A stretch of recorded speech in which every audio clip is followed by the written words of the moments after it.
How to fix YouTube 503 error on iPhone.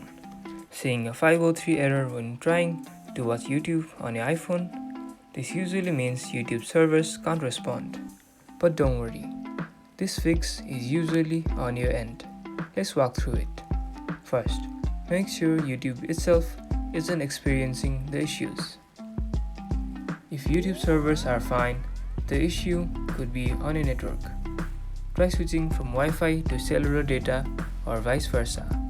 A poor or unstable network can trigger server-related issues.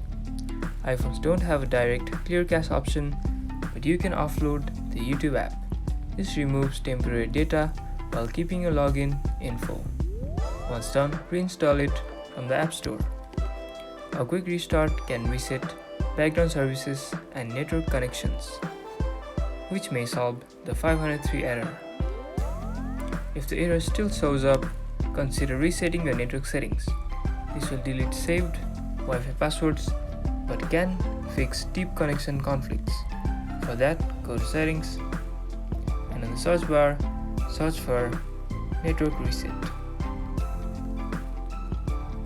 Network Reset Settings.